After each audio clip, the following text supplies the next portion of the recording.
London 2012, c'est donc fini. Cérémonie de clôture en ce moment même à Londres en forme de bouquet final. On retrouve donc tout de suite Sandra Boulanger à Hyde Park où un grand concert est organisé pour l'occasion. Sandra, j'imagine que derrière vous, les Londoniens ont répondu au rendez-vous. Il y a 65 000 personnes ici qui assistent en ce moment au concert de Blur qui a commencé il y a une vingtaine de minutes, un Blur qu'on n'avait pas entendu en concert en Grande-Bretagne depuis 2009.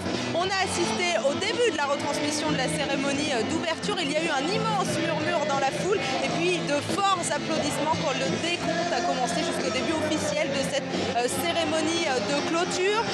Cette cérémonie, elle a commencé dans un décor typiquement londonien avec Big Ben, avec Tower Bridge, avec des bus impériaux, avec un drapeau britannique au sol, un drapeau lumineux. On a vu arriver le prince Harry et la princesse Kate qui ont été chaleureusement applaudis par le public ici. Et puis toutes ces personnes, les 65 000 personnes ont entonné l'hymne national God Save the Queen.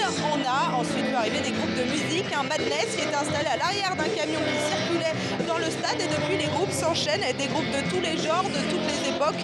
On a entendu les Pet Shop Boys, Ray Davis, One Direction. Voilà, un public, un spectacle pour tout le monde et ça s'enchaînera avec d'autres groupes comme les Spice Girls, George Michael ou Muse et on verra ensuite les athlètes défiler, les athlètes tous ensemble derrière les porte-drapeaux avant l'annonce officielle de la fin de ces Jeux de Londres 2012.